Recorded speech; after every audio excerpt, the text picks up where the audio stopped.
your daily dose of sports and fun. This is the Morning Drive Podcast from Double T 97.3, presented by Cantex Roofing and Construction. I'm Mike Hebert, owner of Cantex Roofing and Construction. Every day is game day, and we'll get it right when it comes to your roofing, construction, windows, and mirrors. Call Cantex Roofing and Construction today. Together, we are one serving you. Glad to be part of your Monday. You're listening to The Morning Drive on Double T 97.3 and Double T 97.3.com. I'm Chois Woodman in for Chuck Heinz. Jamie Lent to my right. Am I allowed to ask questions around here? Or do you have that like trademarked? Yes, absolutely you are. Mm-hmm. I'll get. I mean, we have a whole liner for it. Okay. For when somebody else other than Jamie asks the question. I was going to let Jamie still ask his. I was just asking mine at the different. You can just take mine. You just want me to take over? Yeah. And take your question spot? Okay. Like all of them. Like, we'll call you every day at 7:30. He'll be perfectly fine with that. Probably not. This is from the Yates Flooring Center chat line. You're looking at it all wrong, Jamie. Dad's new girlfriend comes from money, so your Christmas presents are about to get way better. I thought your comparison was hilarious. That was it truly is really well done analogy, and it truly is how I feel. I mean, it's two things that I love dearly, and they have divorced. And 17 years is a long marriage, and that's. I mean, I partly fell in love with Under Armour because of their, alliance with Texas Tech, and I was all in on Under Armour because of that. Have been for the last however many years, and now I'm kind of attached to them too. It's hard, and as you know, I mean, because you know me. I do know. Okay, I am extremely loyal. I am very brand loyal. Extremely. Very brand loyal. Probably the most brand loyal person I know. Yeah. And so when somebody's all in with me, I'm all in with them. So it's hard. It's disappointing. I mean, it's not hard. It's just disappointing to see that my favorite school that means so much to me won't be wearing the clothes that the company that I'm loyal to.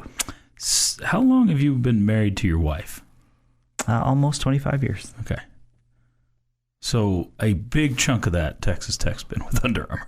So 17 of those 25 years Tech. Mm-hmm. That's a really long time with one school, honestly. I mean, you don't see that very much. If you look at most schools out there, they have switched 2 or 3 times during that period. Sure. They've gone back and forth. The Aggies, I think, at one point were Addias, went to Nike and went back to Addias, and it's so.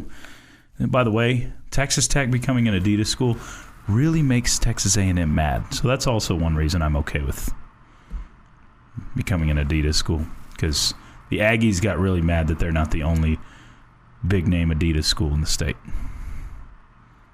Okay, well. Doesn't make you feel any better. No, it does not make me feel any better. Monday, Adidas will open with T-shirts. Tuesday, socks. Wednesday's undie day. Thursday's short day. Friday is casual day. That's from Dan in Dallas. It's funny. Well done. Do you ever have you ever been disappointed by I already know the answer to this, but by a movie? You went into it with some high hopes and... I'm not super critical of movies. I can't remember a time where... I mean, I've watched movies before and been like, that was dumb. Nacho Libre and, Sure. What's the one that... But you loved Nacho Libre. What's the one that I don't understand? Three Amigos? No. Oh. Jurassic Park? Vote for Pedro. Casablanca? Vote for Napoleon Dynamite. Yeah, I just don't understand it. I don't get it. Okay. So, I mean, I just watched those movies and yeah, okay. I actually like Nacho Libre more than that one. Okay. I mean, I get that. Yeah. I at least you get the large ships in Nacho Libre. I at least laughed in Nacho Libre. Okay. Well, but how could you not? But I don't introduced your kid to that at the same time as you too. Yeah, great. I think it was your younger one. I think so too. So, but I can't remember waiting for a movie to come out and being super excited about it and then watching it and thinking, wasn't nearly as good. I'd been waiting for a long time to see for the Federer doc to come out, and I watched it yesterday, and it was awesome. So it lived up to the hype. It lived up to the hype, yeah. So I watched recently, this is a sports movie, The Boys in the Boat. You heard of it? Okay. Mm-hmm. Yeah. Have you watched it? I've not watched it yet. Okay, so I actually read the book earlier this year, and loved the book. Fantastic, detailed. I used to be one that liked to read the book and then watch the movie, but man, I feel like the last few I've done that on, it's been a disappointment because they just leave out so many details and and the historical inaccuracies within the movie that I probably never would have known if I just watched the movie standalone. But Clooney screwed up on that movie to me, so I was so disappointed because there were so many inaccuracies to it. And I won't spoil it for anybody, but if you've read the book and watched that movie, I was excited about it because it's a sports movie, and it kind of gears up for the Olympics as well. But man, it was kind of a drag.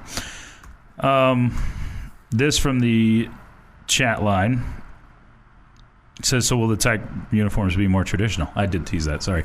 I anticipate they will. So I don't know, have you seen this where just saw North Texas, they've gone to a look with nothing on the front and then the stripes on the shoulders. Baylor did this a few weeks ago where it's very basic and stripes on the shoulder pad. TCU took away their frog collar, their little horny toad collar. You know what I'm talking about? Yeah. They took that away. They just unveiled their uniforms. So they're going more basic on their uniforms. So I think there's a hard push. They still have red in it? That invented color they brought I did not see it in their new ones, but they may have, which is the dumbest thing. They have red on their court and their basketball uniform. It's so stupid. But I do think we're going to see the base uniform for Texas Tech be more traditional, and I hope it's more Texas Tech traditional. Like, I don't like the no lettering on the front or anything. I think you're going to get the block lettering that's just the old school Tech look that we saw in the early 2000s, that we've seen in the 80s, the 90s. So we'll see.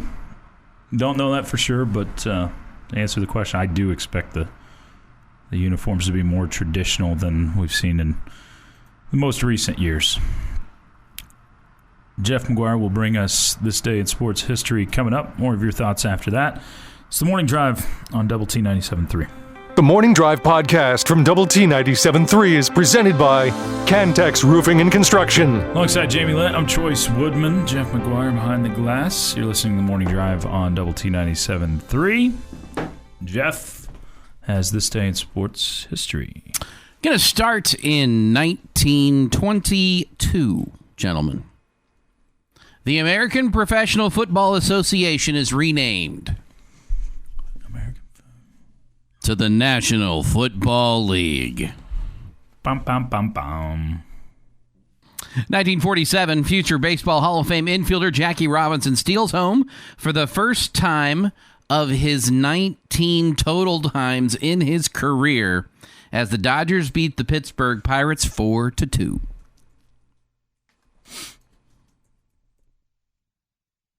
1962, outfielder Jack Reed hits his only Major League Baseball home run in the 22nd inning as the Yankees edge the Detroit Tigers 9-7.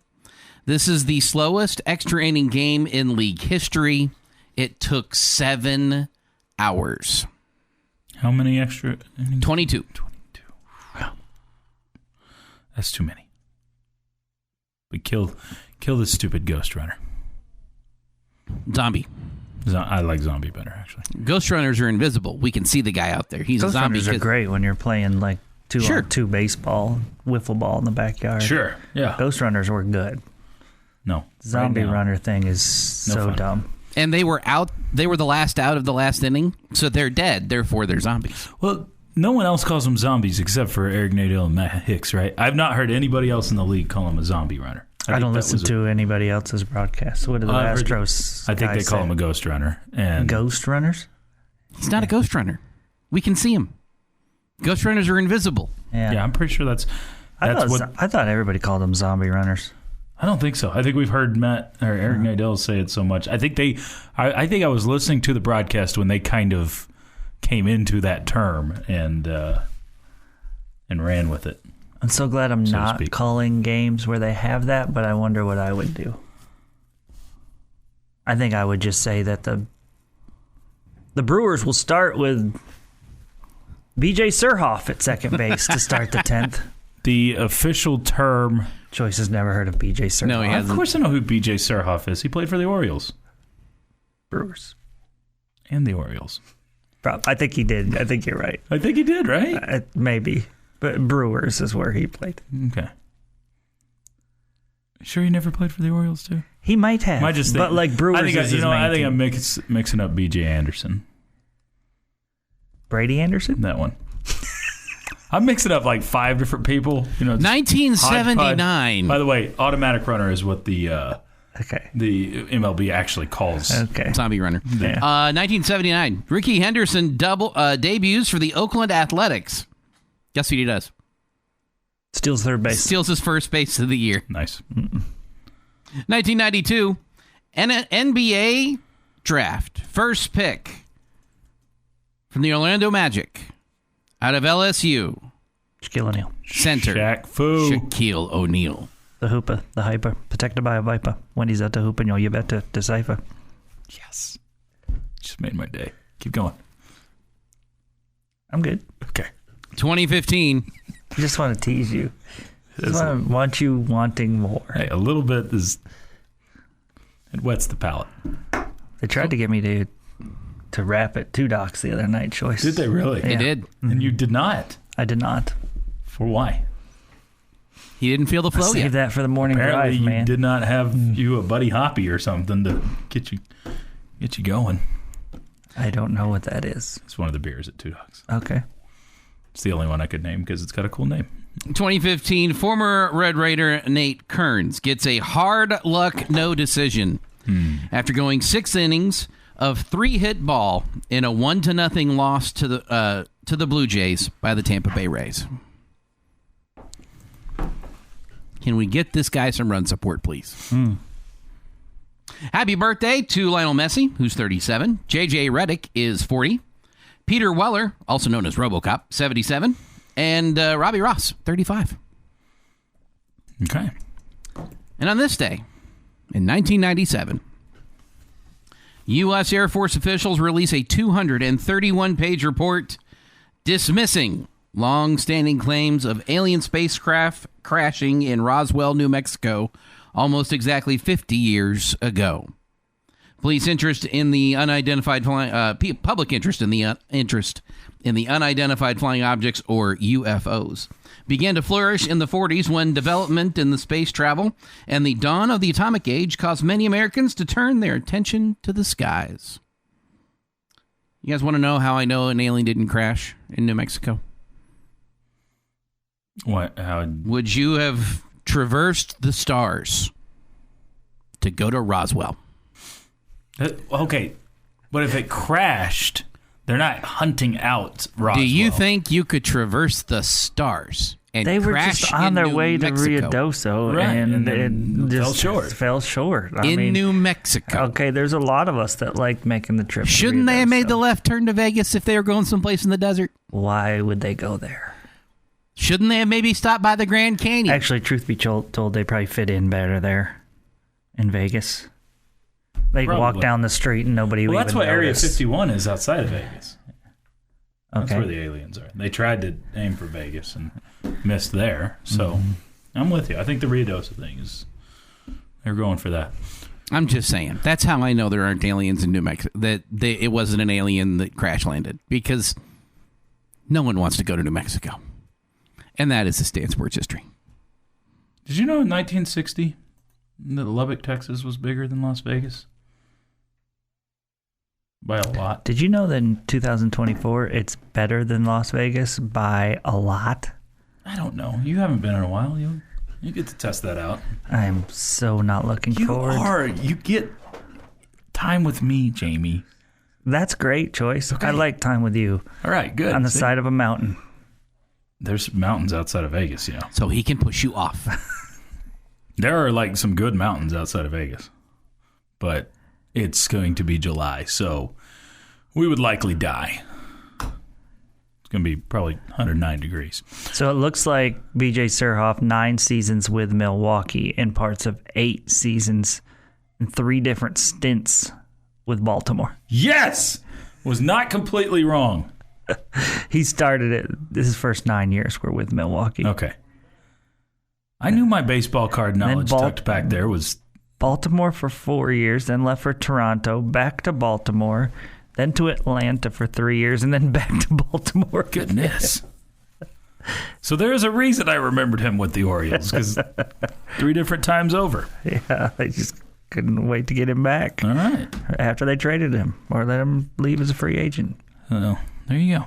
So I told you this earlier, but there is now one of the 2 tallest basketball players in the world is playing for the Florida Gators this season.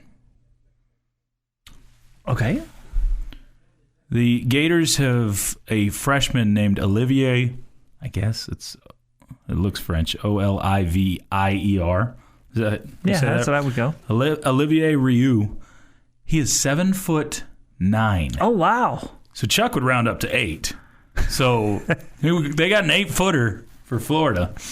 7'9". He is tied for the current world tallest basketball player in the world. Sun Mingming in China is also 7'9". But when? Sun Mingming? Soon. Gosh dang it. That's 4 for 4, folks. The Gators, when they signed him last year, or when he signed with them, he was only 7'7". He's grown 2 inches. Since then, this freshman will be the tallest player. I watched a video last week. He literally does not have to get off the ground to dunk it. He can literally stand there and dunk it. Is he like Sean Bradley thick? Oh, no. No? He's a bigger dude? Oh.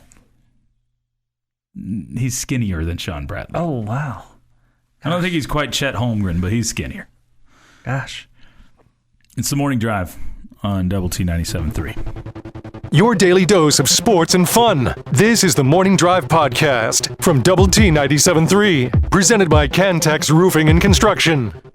Glad to be part of your Monday. You're listening to the Morning Drive on Double T 97.3 and Double T 97.3.com. Chois Woodman, Jamie Lent, Jeff McGuire with you this morning. I'm in for Chuck. Don't you worry, you... Chuckites? I thought it was... Heinzonians? We had something for it at one point. Ketchup heads. It's not it. Whatever, Chuck's fan club. He'll be back tomorrow. Not ketchup heads. Chucky's Luckies?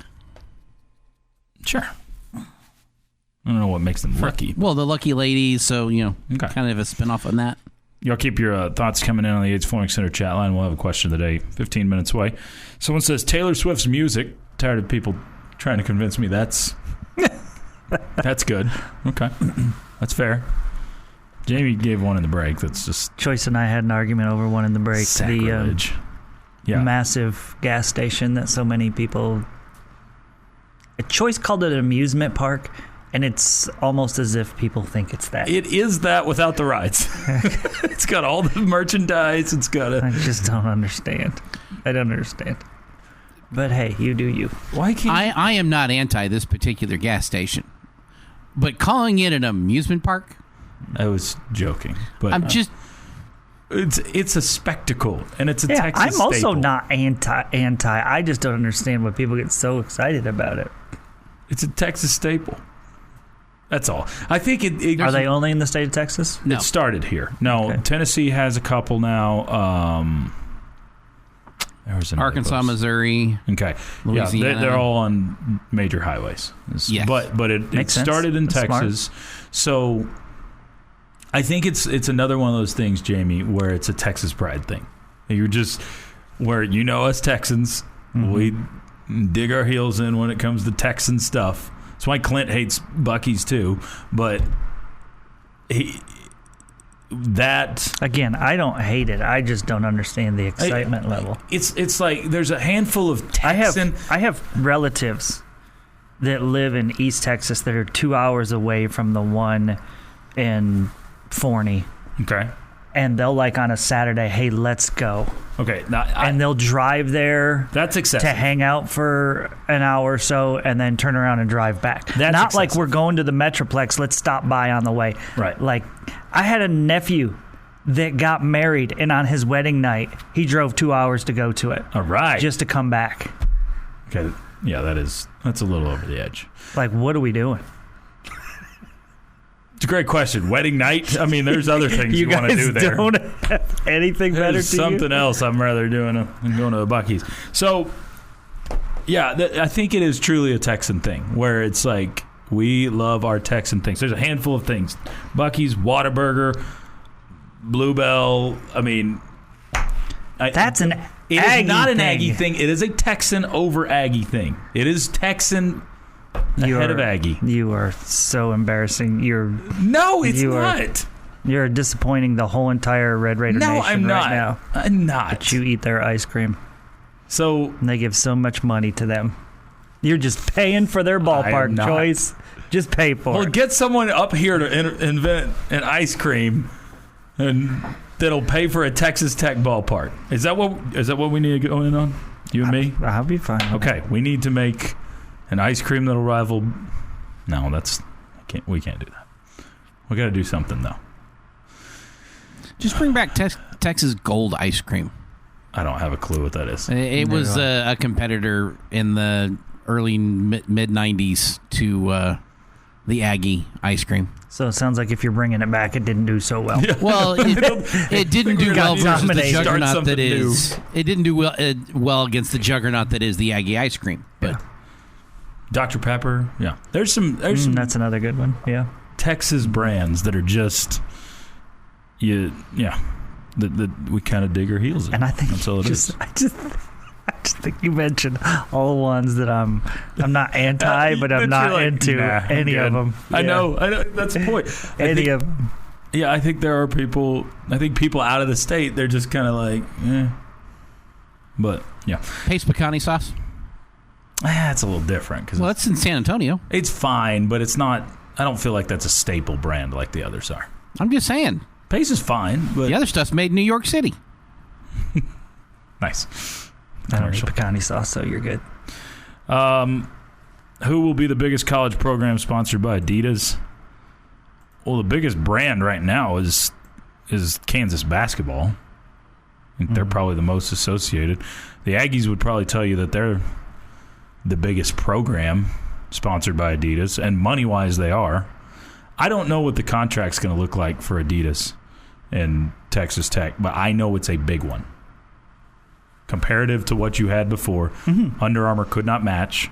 Didn't even try. They had so the contract. We talked about this a long time ago when the conversations were being had in whatever it was, October, whenever they were in town. The way the Texas Tech Under Armour contract was written, Under Armour had the opportunity to match whatever any other company was going to throw out there. So it was like a restricted free agency. But Under Armour could not or would not or Probably could not. fiscally do it, match the big number that Adidas is throwing out. So as much as Jamie may hate seeing mom and dad break up, it was, especially in a world where you're behind already, behind the Big Ten and SEC like we've talked about, it was a pretty easy financial decision for Texas Tech to make. So Yeah, I agree. yeah, I don't know. And I think we will get public record on that contract because you'll have one of the newspapers or someone that will tell us what that contract is at some point in the near future, but it doesn't officially go into play until July 1st. So that's why we haven't seen anything up to this point. Central Texas Hank says, I work for a digital media company, and we use AI for a lot of administrative jobs. Saves money and time on some things. Okay. There you go. Seems like a good use for it. Call me a traitor. I'm eating some Bluebell. Choice, you're forgetting the big Texas brand, Dairy Queen. I don't even think that started in Texas. We just call it the Texas stop sign. Lone Star Beer. Stole it. Yeah, Lone Star Beer. That's a thing. They had Jamie Slick McManson on the chat line says they have the cleanest bathrooms and fun holiday themed shirts. It's worth going for. I think the bathrooms are great. You do get ridden at the pumps at this gas station. The funny thing is, I don't think I've ever filled up or gotten gas at I definitely have. The Beaver gas station. You have? Yeah, when I'm driving to East Texas, that's usually it's usually your stop? Well, I mean, a lot of times it's where we're about getting out, running short on gas. So the family pushes you to go there? The family likes to go there, okay. Yeah. You'd much rather go to a smaller, less crowded place. I don't, no, it doesn't bother me. I don't hate it. You just don't go out of the way to get there. Right, okay. And I don't understand. I think that's fair. Yeah. That's fair. Yeah, I don't think it's a bad place. It surprises me when I see people wearing hooded sweatshirts around from a gas station. It's just like it's a gas station. I'm pretty sure every member in my family has owned or still owns some sort of Buc-ee's pajamas. I'm just telling you. It's a thing. That's a Texan fine. thing. That's fine. I don't have an issue with it. This from the chat line says, Under Armour lost its game. It'll go out of business in the near future. I'm going to say you're wrong on that, on the going out of business part. Yeah, I don't think so. They're having to make changes to the business, but they're not going out of business. All right, keep the thoughts and comments coming in on the Yates Flooring Center chat line. You got the Morning Drive question of the day next on Double T 97.3. The Morning Drive podcast from Double T 97.3 is presented by Cantex Roofing and Construction. Jamie's question of the day on Double T 97.3 is brought to you by Connecticut of West Texas. He's Jamie Lent. I'm Chois Woodman. Jeff McGuire across the way taking care of us. This is my question, right? Sure. Do you want to? No, go welcome. ahead. Okay. Go ahead. I do have a question. It's my question to you two and our fine listening audience is, do you think that the next 10 years for Texas Tech athletics, and let's go Big Four sports only, so your two basketball programs, men's and women's, your baseball program, and your football program, the next 10 years will be more successful than your previous 10 years? Here's what you've had in your previous 10 years. You've had 4 times out of your 4 sports that you've reached the apex of the sport. So College World Series, Final Four, College Football Playoff would be equivalent in football. You've had 4 Big 12 championships out of those 4.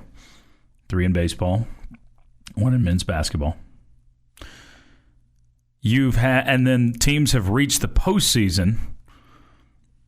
Technically, you've had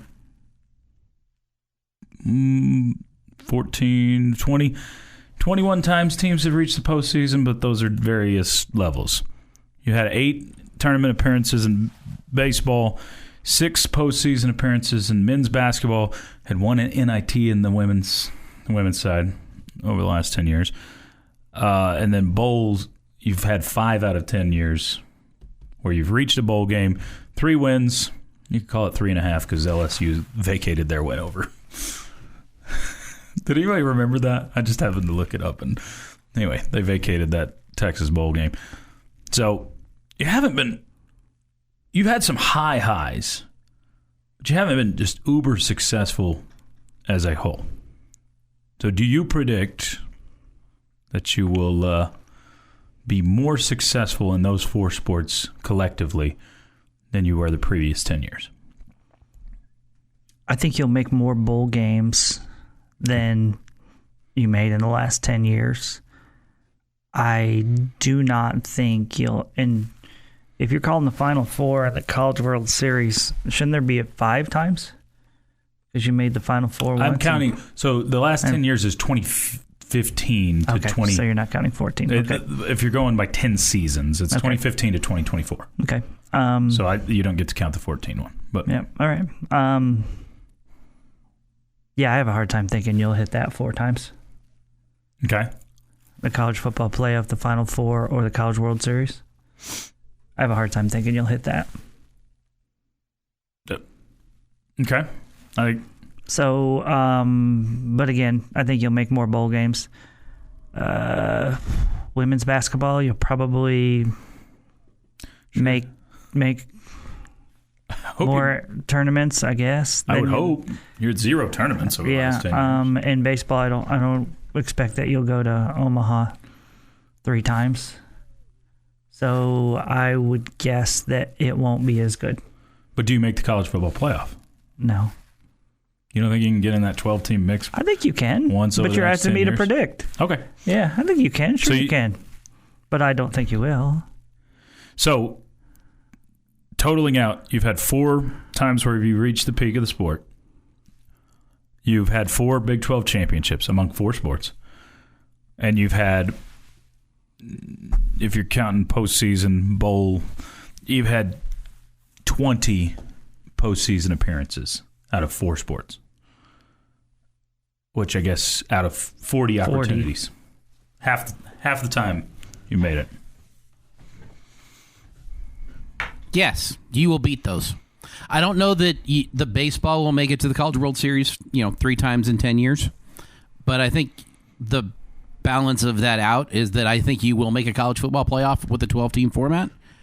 I do think that you can make it up in basketball. Like, it might not all be one sport that jumps up. And overall, just postseason success. How many basketball tournaments in that stretch? 6. Only 6. I would have guessed more. Well, and in fairness, you know what? We said postseason opportunities. COVID is in that mix too. So basketball, you didn't have the COVID year. Oh, but we had a banner. We counted that. Oh, heck, then that's 7. We get 7. Stupidest banner. No, they've taken it down. It was the stupidest banner. Sure, it was. But I'm very glad they've taken it down. Yes. Nobody disagreed except for one guy. Christopher? Yes, okay. Your boy. So, yeah, so there's some COVID in there. This was not exactly 40 chances. And okay. I think I'm with Jeff. I don't know if you get to 4 times at the peak of your sport is a lot. Mm-hmm. I mean, maybe it shouldn't be. Mm-hmm. But because mostly baseball spoiled us, that's quite a bit over the last 10 years. I don't know that you get to that number. I think the Big 12 championships, and I say that, I guess the Big 12 championships might be even tougher because you can get to that. It's probably easier or maybe equally as hard to make a College World Series or make a Final Four or make a college football playoff than it is winning the Big 12 championship. Especially now you're in a 16-team league. Yeah, but it might open up a little bit in football now. Yeah. I mean, you can be team 1 or 2, probably, and get into the college football playoff. I don't think it's any more open in basketball and baseball. But in baseball, you could be 3rd place or 4th place in the Big 12 and get there. I mean, and still be a top 8 national seed. Yeah. Yeah, we've seen that before. Not super likely, but yeah, I think you're going to be more. I don't know if you're going to have the overall success because baseball was about as good as you could have asked for, or definitely as good as you could have asked for. It was really high up there in the last decade. Mm-hmm. but women's basketball has been about as low as you could imagine. So those two both... They didn't really add to any of those categories you talked about. Yeah, if both of those two, baseball comes back to the mean a little and women's basketball contributes a little more, then maybe you're more successful as a grouping, but football is where we're going to judge this the most.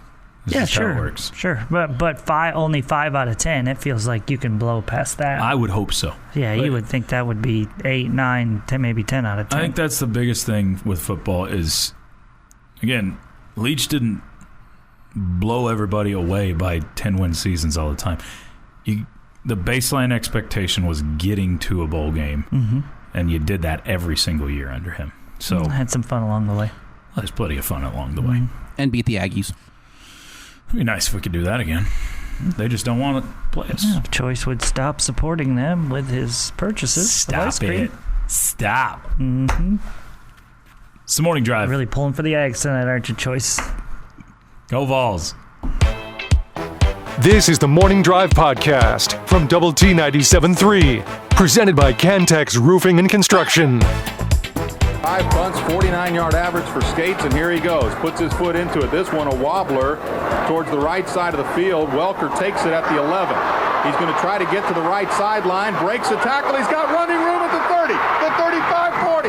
He's the midfield, the 45-40. He may go. 25, 10, touchdown Red Raiders. Oh my goodness. 89 yards on the punt return, and Tech has the lead. No matter how many times I hear that, it still gives me chills. One of the greatest moments in my memory of Texas Tech. Alongside Jamie Lent, I'm Chois Woodman. It's the Morning Drive on Double T 97.3. We head now to the Visual Edge IT hotline, where we're thrilled to be joined by the author of that play, Wes Welker. Wes, first want to say thank you for giving us a bit of your time, and congratulations on the recent Ring of Honor selection. What was your reaction? We actually got to see some of your reaction with the video when Kirby told you, but what was that feeling like for you to hear that? Well, first off, thanks for having me on. I appreciate it, but yeah, no, it was definite surprise. Never really kind of thought, thinking back to when I first came to Tech, that my name would be inside that stadium. So very, very humbled by it. Very honored. So many great players coming through Texas Tech and everything else. It just, I was a little bit in shock and awe, just from where it all began, and being the last guy to get a scholarship offer a week after signing day to have my name up in that stadium is a pretty special deal for me. So I'm super excited about it and super honored. Wes, Choice just told you about one of his favorite moments there. We heard the highlight of your punt return for a touchdown in College Station. That's definitely my favorite from you as well. Do you have a favorite memory here at Texas Tech, whether it be a highlight or a specific game? Yeah, well, I think, my junior year, that A&M and the Texas game, there were both such close games, and, I feel like it really was probably my best year there at Tech. Senior dealt with a little more injuries and different things like that was kind of playing through, but yeah, those two games, in particular were just, kind of special games, really cool games, fun games. The weather there at A&M, I remember I was, throwing up at halftime and everything like that. It was super, super hot, such a cool atmosphere. Just so many things that kind of happened throughout those games. The Texas game too, there in Lubbock was so cool.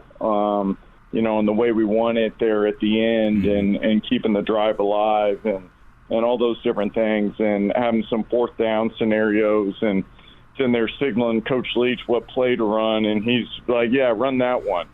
He was just, it was cool experiences in both those games, and kind of felt in the zone type of deal in those games, and being healthy and everything like that, and being able to, perform the way I like to perform. We're visiting with Wes Welker on the Visual Edge IT hotline. Wes, it's well documented that you weren't highly recruited out of high school. That you just mentioned that, but you went from that to really, rebranding the way the wide receiver position is played. And I mean, people say, I want to go get the next Wes Welker when they're talking about type of receiver. So how much do you attribute your time at Tech and to your development to how well it went for you in the NFL? Yeah, no, I think, it was my dream kind of growing up to go to OU and play there and do all those things and everything. And Coach Leach was there, and then he took the job with Texas Tech, and it was the very early stages of that system, where basically you're using 4 wide receivers. There are tight ends, but they're not really tight ends. They're more receivers than anything. So it was just kind of a perfect scenario for me, and just the timing of it as well. Every other school, or especially in the NFL really didn't catch up until later, where they weren't really using the slot receiver. And so being able to go be there at Texas Tech and being able to do that, and be in that type of system where I didn't have to play outside the numbers. When you're playing outside the numbers, it's more of a, the kind of like the freaks, the guys that can run, 4-3, 4-4, and big physical specimens. There's not as much complexity to the game.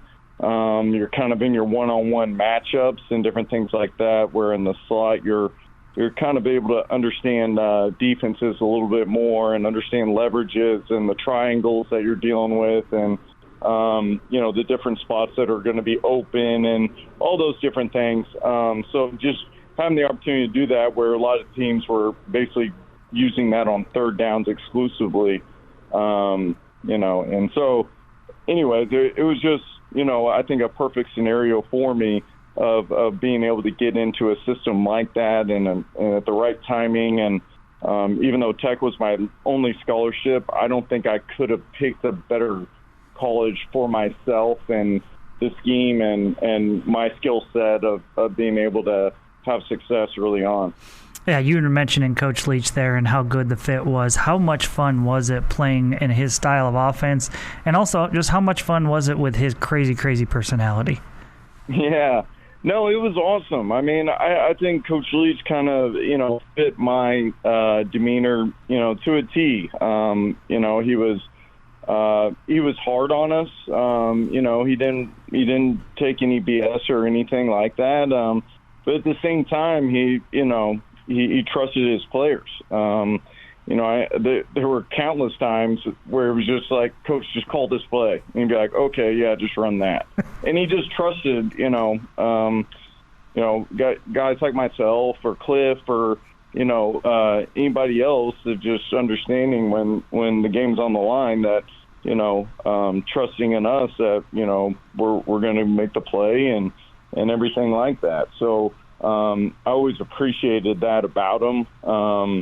The stories, I mean, there were parts where it was, frustrating with them and, having meetings start on time and different things like that. But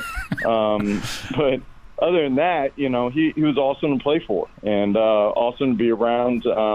He's a tough-minded guy, and really he just let it go on the line. I mean, we had a 4th and 20 against New Mexico, like in the first quarter, and we ended up scoring a touchdown. And not many guys would have gone for it in that situation. I don't think anybody would have, and we ended up winning like 56 to whatever it was. But just him having that mindset early on was just fun to be around. It gave us confidence. He never really wavered too much, but on the sidelines, he'd be like, yeah, he'd sit there and get on to us, but at the same time, it's like, all right, let's just keep on playing.